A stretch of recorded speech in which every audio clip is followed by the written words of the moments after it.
Imagine unlocking the forgotten wisdom of centuries past, a secret so powerful it could transform your garden's fertility overnight. We're diving deep into ancient practices that accelerate leaf decomposition, turning them into nutrient-rich humus faster than you thought possible. Prepare to be amazed by the historical techniques that hold the key to truly thriving soil. Welcome back to the Humus Heritage, where we uncover the gardening secrets our ancestors knew by heart. Today we're embarking on a journey that will revolutionize how you view those autumn leaves carpeting your yard. What if I told you that ancient civilizations had mastered the art of transforming leaves into garden gold in mere weeks, not years? For thousands of years, gardeners across cultures understood something we've largely forgotten in our modern rush toward convenience.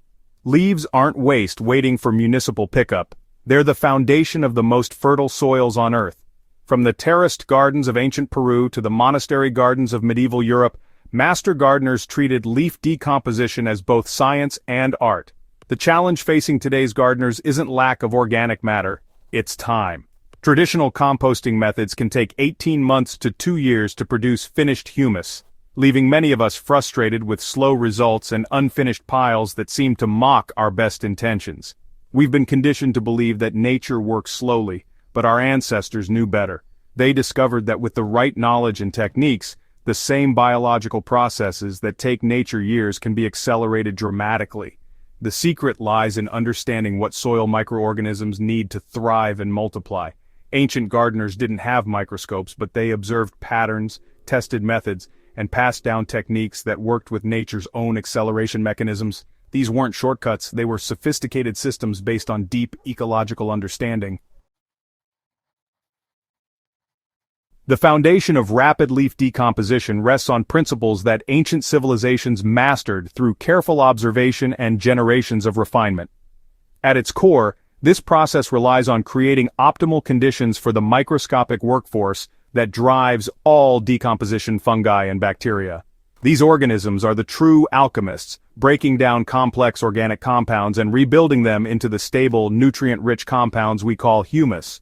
Ancient gardeners understood that fungi, in particular, are the leaf specialists. Unlike bacteria, which prefer nitrogen-rich materials, fungi excel at breaking down the lignin and cellulose that make up the majority of leaf structure.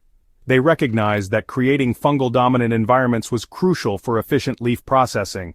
This meant maintaining specific moisture levels, ensuring proper aeration, and providing the right carbon-to-nitrogen ratios that fungi require to flourish. The misconception that natural decomposition is inherently slow comes from observing unmanaged leaf piles. In nature's forests, leaves do decompose slowly because they're not optimized for rapid breakdown. They form layers that create anaerobic conditions, limiting microbial activity. Ancient gardeners learned to manipulate these conditions, creating environments where decomposition could proceed at rates that would astonish modern composters. Traditional techniques also recognize the importance of succession in microbial communities. The decomposition process involves different organisms at different stages, and ancient methods were designed to support smooth transitions between these phases. By understanding these natural rhythms and providing what each stage required, they could eliminate the bottlenecks that slow conventional composting. The heart of ancient humus acceleration begins with proper leaf preparation. Historical records from monastery gardens and agricultural treatises reveal that effective decomposition starts with creating optimal surface area for microbial colonization. This meant shredding or chopping leaves to roughly 1 to 2 inch pieces, large enough to maintain air spaces but small enough to allow thorough microbial penetration.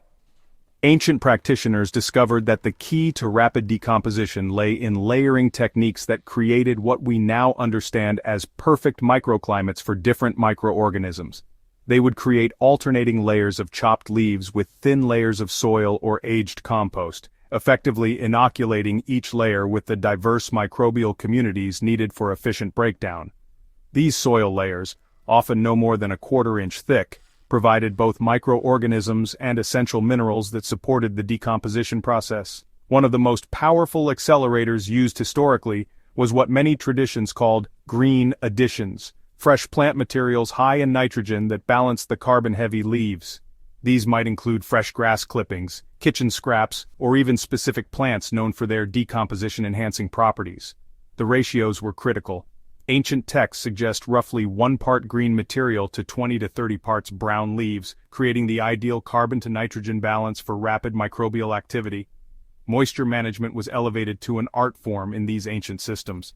Rather than simply watering compost piles, traditional methods involved creating moisture gradients and incorporating materials that would slowly release water over time. Some techniques included adding soaked wood ash or charcoal, materials that held moisture while providing beneficial minerals. The goal was maintaining consistent moisture levels between 50 and 60%, damp like a wrung-out sponge, but never waterlogged. Temperature control was another sophisticated aspect of ancient acceleration methods.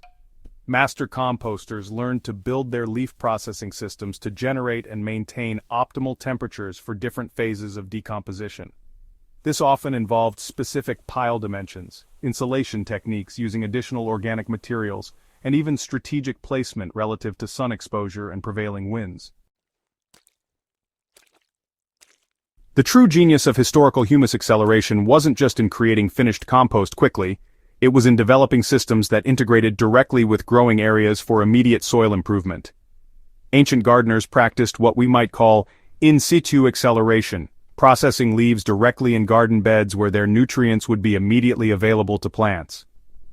One particularly effective ancient technique involved creating what traditional texts called feeding layers directly around established plants. Practitioners would create shallow depressions around trees, shrubs, and perennial plants, filling these with prepared leaf mixtures that would decompose in place. This method eliminated the need to transport finished compost while providing steady nutrient release throughout the growing season. The historical practice of creating leaf mold tea represents another sophisticated application of accelerated decomposition principles. Ancient gardeners would soak partially decomposed leaves in water, creating nutrient-rich liquid fertilizers that could be applied immediately to plants. These teas weren't just fertilizers, they were living solutions containing beneficial microorganisms that enhanced soil biology wherever they were applied. Traditional systems also incorporated what we now recognize as companion planting principles to accelerate decomposition. Certain plants were grown specifically to enhance soil microbial activity and speed organic matter breakdown. These decomposer companions included plants with deep root systems that brought nutrients from lower soil layers, nitrogen-fixing plants that fed soil bacteria, and aromatic plants whose root exudates stimulated microbial activity. Perhaps most importantly, ancient acceleration techniques were designed to reduce dependence on external inputs. By creating closed-loop systems where garden waste was rapidly converted into soil amendments, traditional gardeners achieved remarkable soil fertility without relying on materials imported from outside their immediate environment. This self-sufficiency wasn't just practical, it created more resilient garden ecosystems. When you implement these time-tested acceleration techniques, the transformation in your garden's soil health becomes visible within weeks, rather than seasons. The rich, dark humus produced through these methods doesn't just add organic matter, it fundamentally changes soil structure, creating the aggregated, well-draining yet moisture-retentive conditions that plants crave. The biological activity in soil treated with rapidly produced humus increases dramatically. Earthworm populations explode, beneficial fungi establish extensive networks, and the soil food web becomes incredibly diverse and active. This biological richness translates directly into plant health, with improved root development, enhanced nutrient uptake, and increased resistance to both pests and diseases. Perhaps most remarkably, gardens utilizing these ancient acceleration techniques often show improved resilience to weather extremes. The enhanced soil structure better manages both drought conditions and heavy rainfall, while the diverse microbial communities help plants adapt to various stresses. The beauty of these historical methods lies in their adaptability. Whether you're working with a small urban garden or managing larger rural spaces, the principles scale effectively.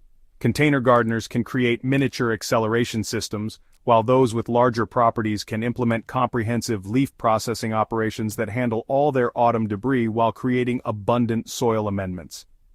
As you begin experimenting with these techniques, you'll discover that each garden location has its own optimal approaches.